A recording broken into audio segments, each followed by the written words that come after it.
के आतंक से किसान परेशान, फसलों को पहुंच रहा है नुकसान। किसानों के लिए सिरदर्द बने सुअरों को लेकर कांग्रेस नेता हरीश चौधरी ने सरकार से उठाई मांग। जंगली सुअरों ने किसानों की नींद कर रखी है खराब। राजस्थान के रेगिस्तानी इलाकों में सुअरों का आतंक इन दिनों इस कदर है कि किसानों की फसलें नष्ट होने के साथ सुअर कई लोगों को चोटिल कर नुकसान भी पहुंचा रहे हैं। लेकिन किसानों की इस समस्या को लेकर सरकार व विभाग अभी तक कोई एक्शन नहीं ले रही है।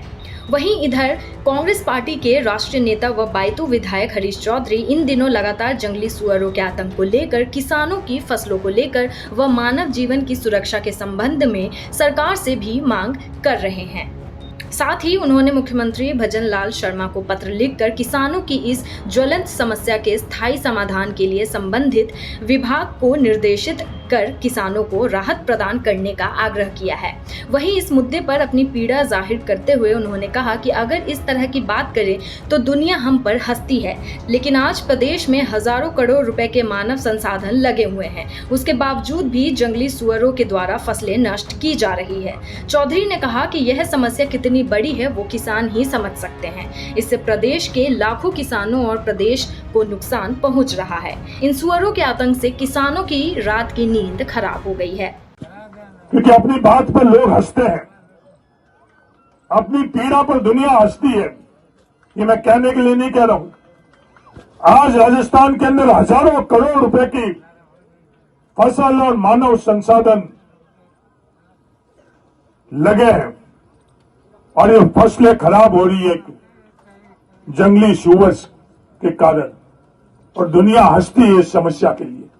पर अपन लोगों को पता है कि यह समस्या कितनी बड़ी है, इस प्रदेश को कितना नुकसान हो रहा है, लाखों किसानों को कितना नुकसान हो रहा है, लाखों किसानों की रात की नींद, उसकी फसल उसके सामने कराना है जब खत्म हो रही है, कहीं भी इसके संदर्भ में कोई बात नहीं करेगा।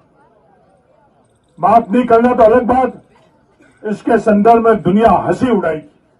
आपको बता दें कि खासकर रेगिस्तानी इलाके बाड़मेर, जैसलमेर, जालौर, जोधपुर व पाली सहित अन्य जिलों के किसान इन दिनों जंगली सुअरों के आतंक से अत्यधिक परेशान हैं। ये जंगली सुअर न केवल किसानों की फसलों को नष्ट कर रहे हैं, बल्कि इनका आतंक इतना बढ़ गया है कि यदि कोई अकेला व्यक्ति इनके पास चला जाए तो वह उस पर भी हमला कर देता है। किसान बताते हैं कि यह जानवर खासकर मतीरे व बाजरे की फसल को नष्ट कर रहे हैं। इधर बाजरे की फसलें भी काफी ऊंचाई पर हो गई है, जिससे सुअर आसानी से दिखाई नहीं देते और उस पर नियंत्रण कर पाना बहुत मुश्किल हो गया है।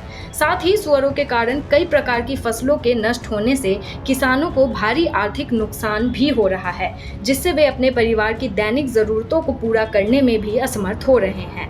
अन्नदाता किसान, जो स्वयं देश की खाद्य सुरक्षा का आधार है, आज अपनी आजीविका बचाने के लिए संघर्ष कर रहे हैं। Bureau report, times of dessert. उस समस्या के संदर्भ में कोई भी चर्चा नहीं करना चाहता, बात नहीं करना चाहता, किसी की गंभीरता नहीं। और राजस्थान अगर राज्य के तौर पर देखें तो हजारों करोड़ रुपए उससे नुकसान हो रहा है। हर किसान के कितने घंटे उसके मानव श्रम खराब हो रहे हैं, और कोई भी कहीं इस बात की चर्चा नहीं करता। कलेक्टर के पास जाए तो कलेक्टर ये कहेगा भाई मैं क्या कर सकता हूं। राज में बैठे हुए मंत्रियों के पास जावे, मुख्यमंत्री के पास जावे कि हम क्या कर सकते। कोई भी समस्या का समाधान तो हम सब लोगों को ही निकालना पड़ेगा। आज जो सुअर के माध्यम से अपन लोगों के यहाँ क्या हालात बने हुए, इसके संदर्भ के अंदर किसी की भी यह प्राथमिकता नहीं, कोई प्राथमिकता नहीं रखती। बातें करने में जरूर प्राथमिकता रख लेते हैं।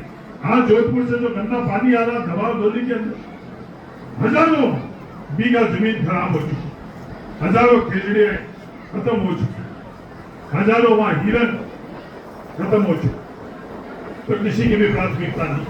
और कितनी मुश्किल से 100-200 फैक्ट्री है, तो 100-200 फैक्ट्री वो भी नियम के विरोध के अंदर वो काम कर रहे हैं, उनको रोक नहीं रहे। ये सोच को हमको समझना पड़ेगा, और इस सोच को बदले कैसे, जिससे भविष्य के अंदर हम लोगों के साथ न्याय हो सके। ये सबसे महत्वपूर्ण सवाल हम लोगों के साथ। मैं तहे दिल से आप सब लोगों को धन्यवाद देना चाहता हूँ।